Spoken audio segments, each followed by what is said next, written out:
오늘 우리에게 주시는 하나님 말씀은 신약 성경 393쪽입니다. 요한일서 5장 11절에서 13절까지 말씀입니다.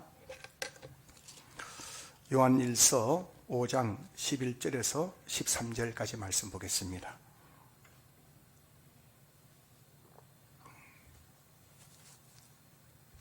제가 말씀을 봉독하겠습니다. 하나님 말씀을 받으십시오. 또 증거는 이것이니 하나님이 우리에게 영생을 주신 것과 이 생명이 그의 아들 안에 있는 그것이니라. 아들이 있는 자에게는 생명이 있고 하나님의 아들이 없는 자에게는 생명이 없느니라. 내가 하나님의 아들의 이름을 믿는 너희에게 이것을 쓰는 것은 너희로 하여금 너희에게 영생이 있음을 알게 하려 함이라. 아멘.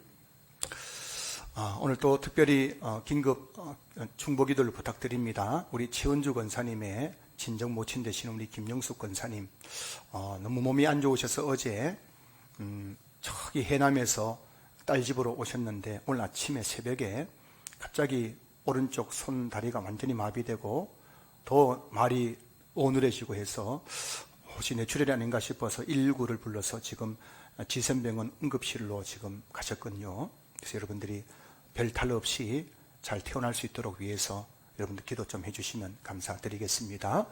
오늘은 예수 안에 생명 있네라는 그런 제목 가지고 말씀을 함께 나누겠습니다. 우리의 믿음의 가족인 우리 김문군 성도님께서 지난 수요일 지샘병원 호스피스 병동에 입원하셨습니다. 호스피스 병동이란 더 이상 치료할 수 있는 방법이 없는 환자들, 그리고 더 이상 연명 치료를 받지 않고 편안하게 죽음을 맞이하겠다고 의사를 표현한 환자들이 입원하는 병실입니다. 의학적으로 사망 선고를 받은 것이지요. 물론 하나님은 죽은 자를 살리시는 전능하신 분이시기 때문에 하나님의 뜻이라면 김문군 성도님을 그 호스피스 병동에서라도 다시 살려주실 것입니다. 그래서 우리는 하나님의 뜻이 김문군 성도님에게 이루어질 수 있도록 지금부터 계속 기도할 수밖에 없습니다. 김문군 성도님은 2019년 3월 3일 조카 되시는 최은주 권사님의 전도로 우리 교회에 등록하여 지난 4년 동안 은혜 가운데 신앙생활을 하셨습니다. 교회 오는 것이 인생에서 유일한 즐거움이라고 고백하셨고, 그래서 주일 예배 오는 것이 그렇게 좋았다고 말씀하셨고, 교회에서 먹는 점심식사가 그렇게 맛있다고 하면서 행복해 하셨습니다. 코로나가 발생하고 교회에서 점심식사를 하지 못하는 것이 너무너무 아쉽다고 몇 차례 저에게 말씀하기도 하셨습니다. 그러던 어느 날 대장암 선고를 받고 지금까지 30차례 항암 치료를 받으셨고, 대장을 잘라내는 큰 수술을 했음에도 불구하고 태어나자마자 주일이면 꼭 예배에 참석하셨죠. 교회에서 차량 운행을 해드리겠다고 그렇게 말씀을 드려도 한사코 거절하시고 직접 지하철을 타고 그 먼 길 안양에서 여기까지 교회에 오셨습니다. 그렇게 지난 4년 동안 우리와 함께 아름다운 믿음의 교제를 나누셨던 우리 김군 성도님께서 이제 인생의 마지막을 준비한 자리에 서 계십니다. 작년 8월 저희 어머니께서 향년 84세의 일기로 하나님의 부름을 받고 천국에 가셨습니다. 이미 말씀드린 것처럼 저는 어머니의 장례식을 치르면서도 한 번도 울지 않았다고 여러분들에게 말씀드렸습니다. 여러분, 오해는 하지 마십시오. 저는 어머니가 생전에 육체의 고통을 겪으시고 힘든 시간을 보내는 모습 보면서 밤마다 눈물로 세월을 보내었습니다. 육체의 고통에 힘겨워하는 어머니의 모습을 볼 때마다 견딜 수 없는 아픔으로 인해 오해를 한 적이 한두 번이 아니었죠. 어머니의 육체의 고통은 저희 인생에서 가장 큰 고통과 슬픔의 시간들이었습니다. 하지만 저희 어머니가 돌아가시는 그 순간 저의 마음을 짓누르고 있던 모든 슬픔과 고통은 순식간에 사라졌습니다. 왜냐하면 어머니 마음속에는 예수님이 계셨기 때문입니다. 저는 어머니를 찾아뵐 때마다, 전화드릴 때마다 꼭 묻는 질문이 있었습니다. 어머니, 지금 예수님이 어디 계십니까? 라고 물을 때마다 어머니는 말씀하셨어요. 내 마음속에 계시지. 힘이 없는 가운데서도 어머니는 자신의 오른손을 들어서 가슴을 치면서 내 마음속에 계시지. 예수님이 어디 계신다고요? 내 마음속에 계시지 라고 말씀하셨습니다. 사랑하는 성도 여러분, 예수님이 내 마음속에 계신다는 말씀은 무슨 의미인지 아십니까? 오늘 본문 12절을 보십시오. 아들이 있는 자에게는 생명이 있고 하나님의 아들이 없는 자에게는 생명이 없느니라. 예수님이 내 마음속에 계신다는 것은 내 안에 생명이 있다는 증거인 거예요. 이 생명은 어떤 생명입니까? 11절 말씀 보십시오. 또 증거는 이것이니 하나님이 우리에게 영생을 주신 것과 이 생명이 그의 아들 안에 있는 그것이니라. 이 생명은 바로 영원한 생명입니다. 아들이 있는 자에게는 영생, 영원한 생명이 있다는 것입니다. 예수님이 그 마음속에 있는 자에게는 영원한 생명이 있는 거예요. 저희 어머니는 예수님을 믿는 그 순간부터 이 영생을 누리셨고 인생의 마지막 육체의 고통 속에 있었지만 그때도 영원한 생명을 누리셨고 죽은 이후 지금 또 천국에서 영원한 생명을 누리고 계신 것입니다. 제가 어머니의 죽음 앞에서도 눈물을 흘리지 않았던 이유는 어머니는 예수님이 주시는 이 생명을 얻었고 지금도 이 생명을 누리고 계시기 때문인 줄로 믿습니다. 같은 맥락에서 저는 김문근 성도님을 바라보고 있습니다. 김문근 성도님이 지금 겪고 있을 육체적, 그 감정적, 정신적 고통을 생각하면 정말 마음이 아프고 눈물이 나기도 합니다. 지난 수요일 지샘병원에서 마지막으로 김문근 성도님을 뵈었습니다. 코로나 때문에 전혀 면회가 되지 않기 때문에 한림대에서 119를 타고 지샘병원에 왔을 때 보지 못하면 다시 못 뵐 수 있다는 생각에 지샘병원에 가서 기다리다가 119에서 내리는 침대를 타고 내리는 김문근 성도님을 뵈었습니다. 저를 보시자마자 반가워하시면서 잠시나마 웃으시는 모습을 봤습니다. 그 모습 보면서 저도 모르게 마음이 아팠습니다.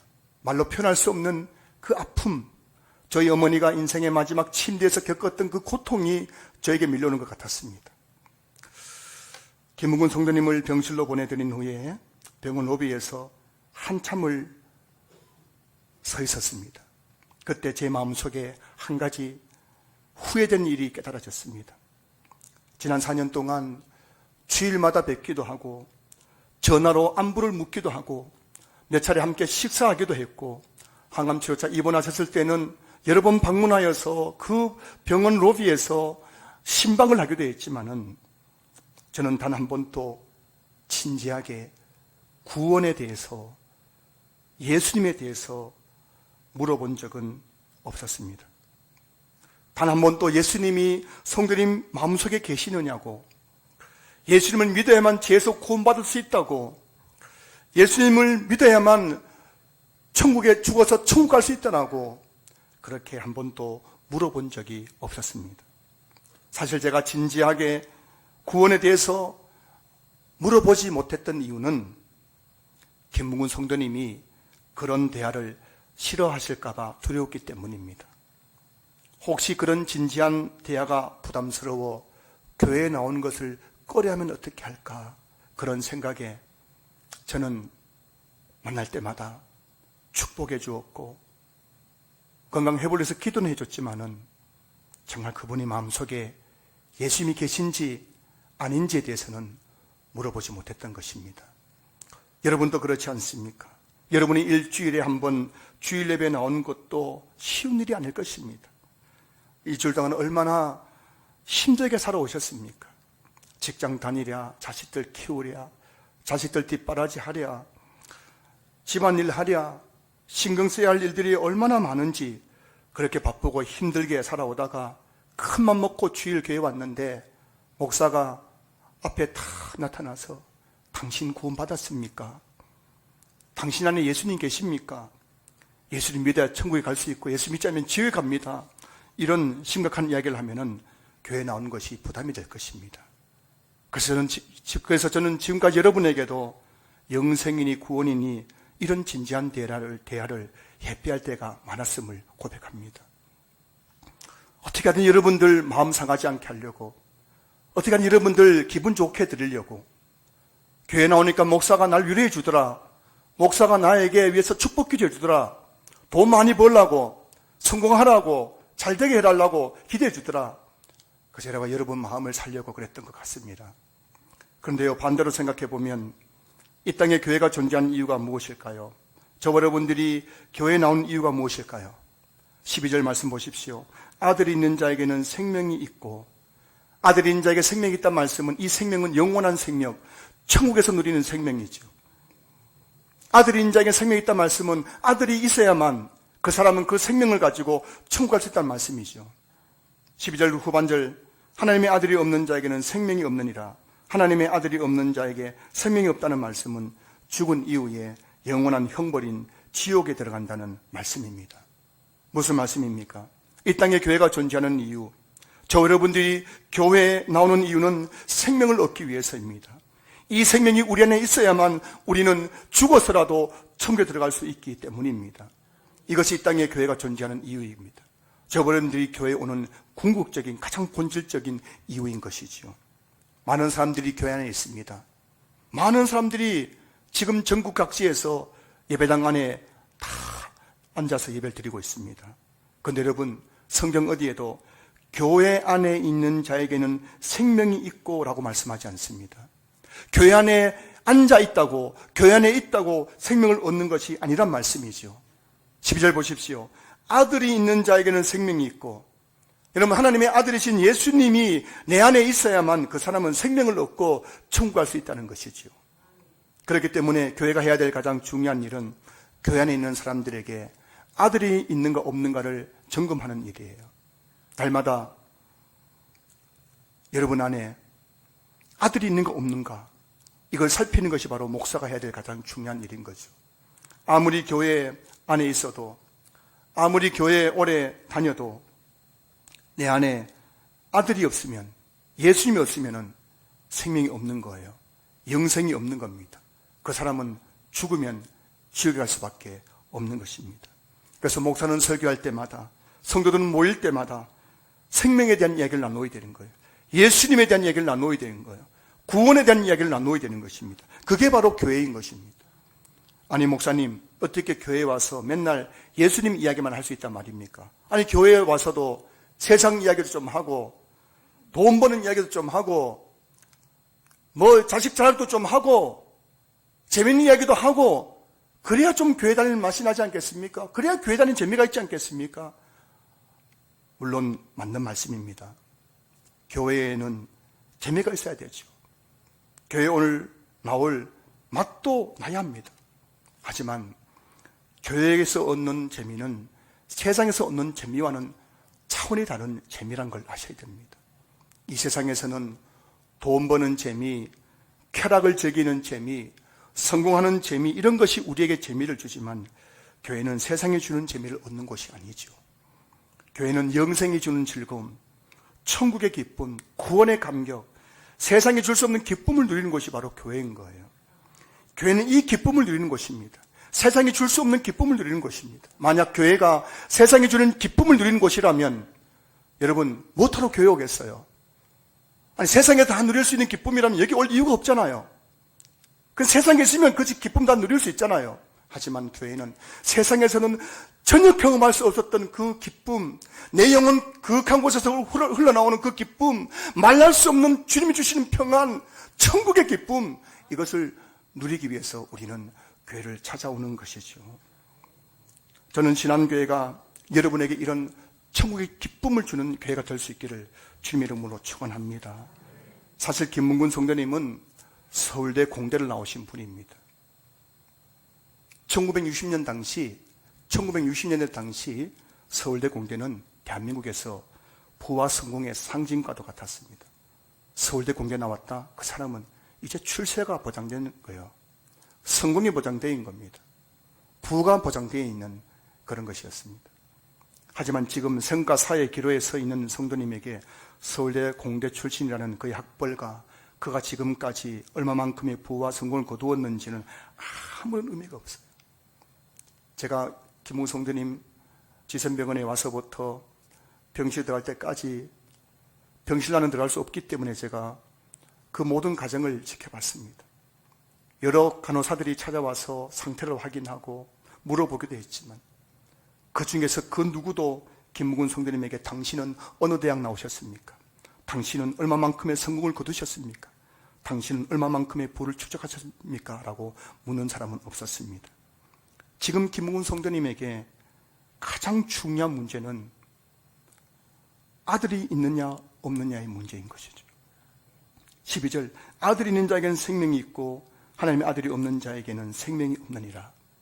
만약 김무근 성도님에게 아들이 없다면, 그 안에 예수님이 없다면 그분이 서울대 공대를 나왔고 그동안 어떤 부와 성을 거두었던 김무근 성도님은 아들이 없기 때문에, 생명이 없기 때문에 그는 지옥에 갈 수밖에 없습니다. 지난 수요일 저는 지샘병원 의무실에 전화를 해서 목사님께 부탁을 드렸습니다. 목사님, 우리 교회 성도이신 김문근 성도님 지금 오늘 호스피스 병동에 입원하셨는데 제가 그분에게 한 번도 구원에 대해서 물어본 적이 없습니다. 부탁드립니다. 우리 김문근 성도님 찾아가셔서 복음을 전해 주십시오. 그분이 예수님 믿고 생명을 얻을 수 있도록 매일매일 찾아가서 기도해 주시고 복음을 전해 주십시오 라고 제가 부탁을 드렸습니다. 만약 여러분 김문근 성도님 그 안에 아들이 있다면, 예수님이 있다면 그분이 지금 호스피스 병동에서 힘든 가운데 있다는 그 사실 자체가 불행을 의미하는 것은 아닐 것입니다. 저는 저희 어머니가 요양병원에서 인생의 마지막을 보내는 그 고통의 자리에 제가 섰을 때에 저는 어머니 안에 계시는 그 생명을 받던 사람이에요. 어머니 안에는 영원한 생명이 있었습니다. 비록 지금 육신은 고통 가운데 있었지만 그 어머니 안에는 영원한 생명, 천국에서 누리는 영원한 생명이 있었기 때문에 저는 어머니를 한 번도 불쌍하게 바라보진 않았습니다. 자식으로서 눈물을 났지만은 우리 어머니 불행하다, 불쌍하다 얘기하지는 않았습니다. 사실 여러분, 진짜 불행한 인생은 뭘까요? 진짜 불행한 인생은 한평생 잘 먹고 잘 살고 건강하게 사기는 사는데 예수 없이 그렇게 잘 먹고 잘 사고 건강하게 살다가 죽음 이후에 주님이 예배하신 지옥불에 던져진 인생이 가장 불의한 인생일 것입니다. 사랑하는 성도 여러분, 사도 요한이 요한 1서를 기록한 목적은 무엇입니까? 13절 보십시오. 내가 하나님의 아들의 이름을 믿는 너희에게 이것을 쓰는 것은 너희로 하여금 너희에게 영생이 있음을 알게 하려 함이라. 사도 요한이 요한 1서를 기록한 목적은 너희에게, 제자들에게, 그리고 너희에게, 오늘 저 여러분들에게 하나님의 아들의 이름을 믿는 자에게는 영생이 있다는 사실을 알려주기 위해서 이 요한 1서를 기록했다는 것입니다. 사도 요한이 기록한 또 다른 하나의 저서가 바로 요한복음이죠. 여러분, 요한복음의 기록 목적도 이와 동일합니다. 요한복음 20장 31절 보십시오. 오직 이것을 기록함은 너희로 예수께서 하나님의 아들 그리스도이심을 믿게 하려 함이요 또 너희로 믿고 그 이름을 힘입어 생명을 얻게 하려 함이니라.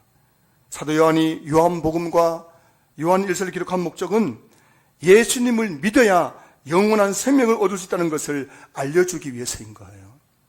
이 땅에 너무나 많은 사람들이 생명이 어디서 오는지 모르기 때문에 사도 요한은 요한복음과 요한 1서를 통해서 예수님 안에 생명이 있다는 사실을 세상 사람들에게 알려주기 위해서 요한복음과 요한 1서를 기록했다는 것이죠. 사실 요한만 그런 게 아닙니다. 성경 66권이 기록된 목적은 바로 예수님을 알리기 위해서입니다.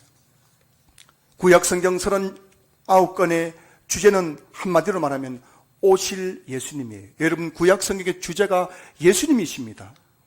장차 오실 예수님. 그리고 신약 성경의 주제는 한마디로 오신 예수님입니다. 여러분, 신구약 성경 66권의 주제는 한 단어로 말하면 바로 예수님입니다. 예수님. 예수 그리스도. 도대체 예수님이 누구시기에 성경은 예수님을 주제로 기록된 것일까요? 마태복음 1장 21절 말씀 보시면은 아들을 낳으리니 이름을 예수라 하라. 이는 그가 자기 백성을 그들의 죄에서 구원할 자이심이라 하니라. 예수님이 누구시라고요? 예수님은 자기 백성을 그들의 죄에서 구원할 자이십니다. 예수님은 우리의 구원자이십니다.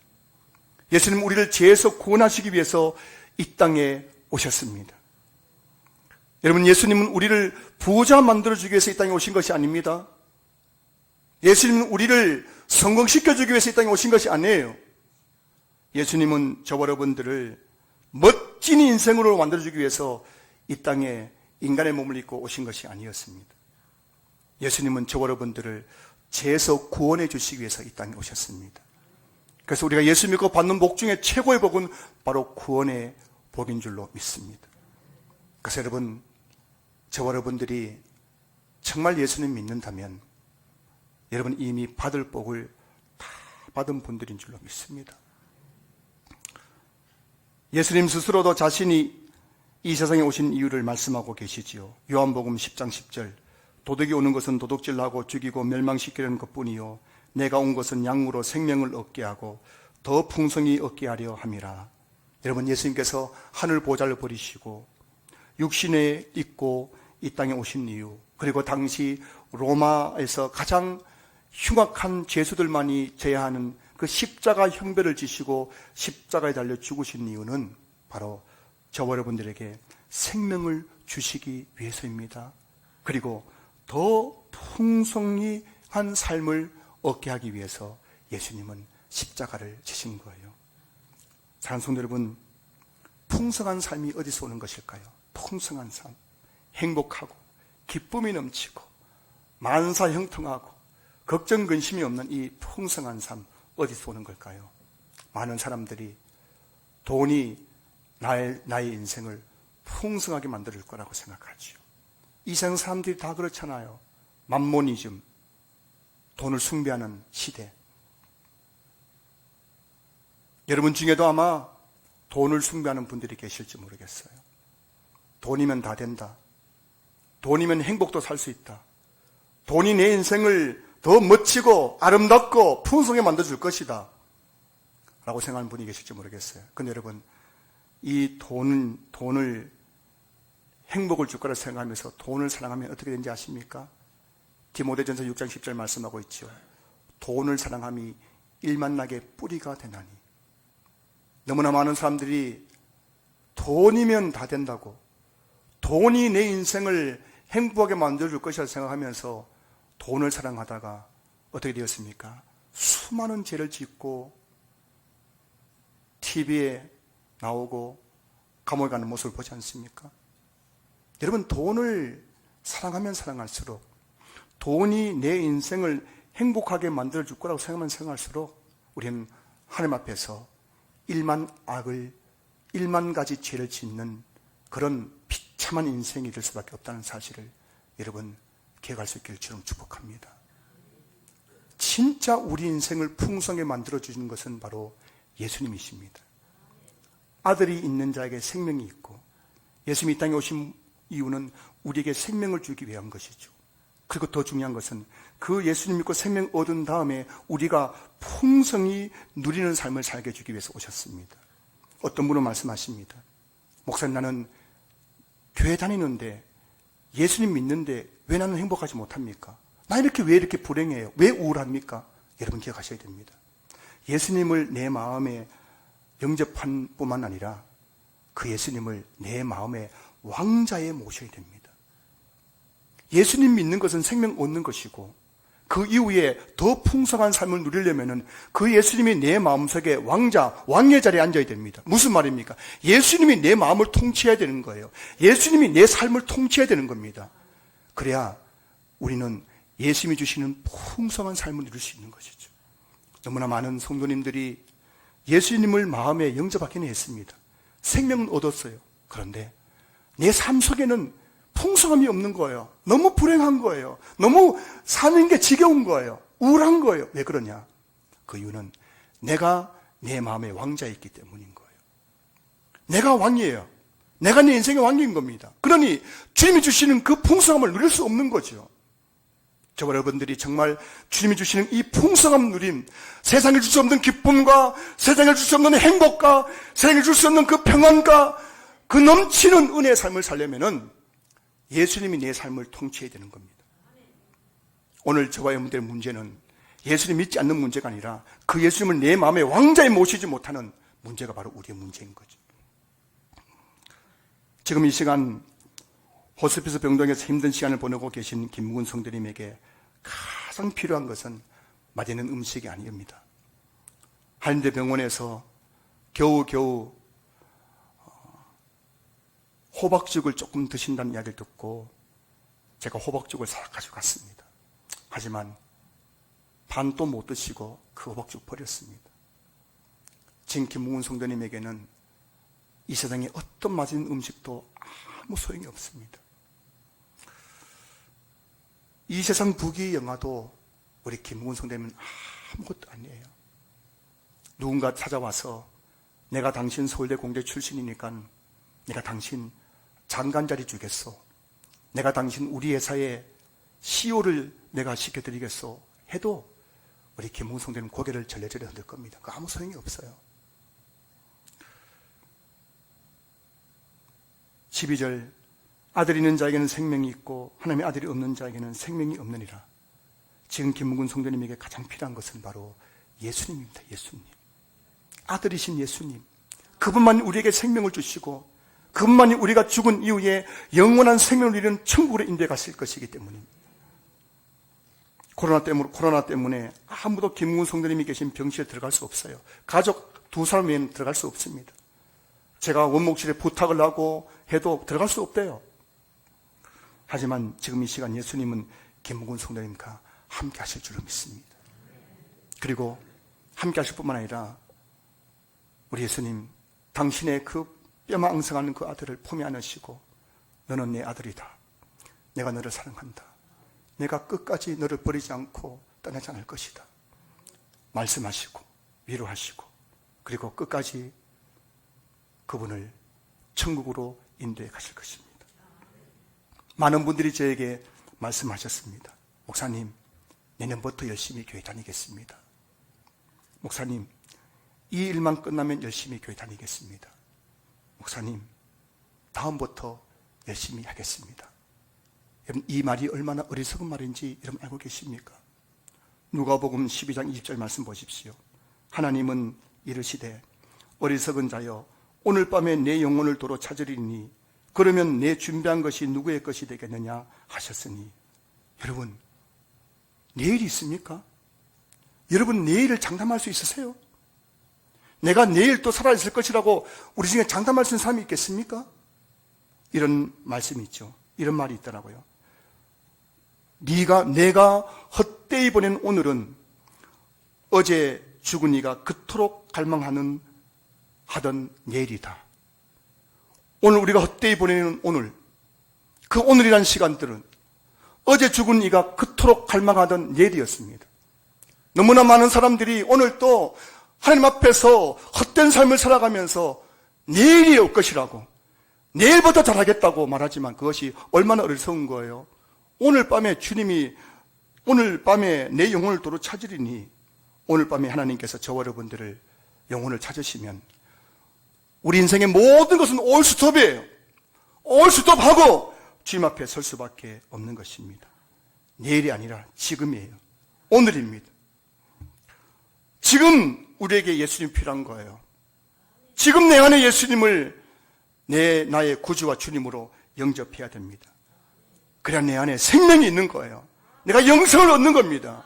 그리고 그 영생이 있어야만 내가 이 땅을 살아갈 때도 풍성한 삶을 살 수 있을 뿐만 아니라 죽어서는 저 영원한 천국에 들어갈 수 있는 것입니다. 사랑하는 성도 여러분, 여러분 안에 생명이 있습니까? 이 생명이 있으세요? 영원한 생명, 천국에 들어갈 수 있는 생명이 있으세요? 여러분 안에 예수님이 계십니까? 요한계시록 3장 20절 말씀합니다. 볼지어다 내가 문 밖에 서서 두드리노니 누구든지 내 음성을 듣고 문을 열면 내가 그에게로 들어가 그와 더불어 먹고 그는 나와 더불어 먹으리라. 지금 예수님께서 여러분 마음 밖에서 여러분 마음을 두리고 계신 거예요. 사랑하는 아들아, 사랑하는 딸아, 너의 마음은 열고 내가 너의 안에 들어가게 해달라. 내가 너의 안에 들어가서 너에게 생명을 주고 싶다. 내가 너에게 영원한 생명을 주고 싶다. 내가 너에게 풍성한 삶을 누릴 수 있도록 도와주고 싶다 말씀하십니다. 오늘 여러분 가운데에 아직도 내 안에 예수님이 계시라는 분이 계시다면 지금 이 시간 주님이 여러분 마음문을 두드리고 계신다는 사실을 기억하면서 마음문을 여시고 그 예수님을 내 마음의 주님과 구주로 영접할 수 있기를 주님 축복합니다. 여러분 중에 이미 예수님 믿고 계신 분이 계시다면 이제 그 예수님을 여러분의 마음의 왕자에 모시고 이제부터는 그 예수님의 통치받는 삶을 살아가십시오. 그때 여러분 삶 가운데 풍성한 삶이 펼쳐지게 될 것입니다. 신앙교회 모든 성도님들이 이 예수님이 주시는 영원한 생명을 얻고 풍성한 삶을 누릴 수 있기를 주님 이름으로 축복합니다. 축복합니다. 축복합니다.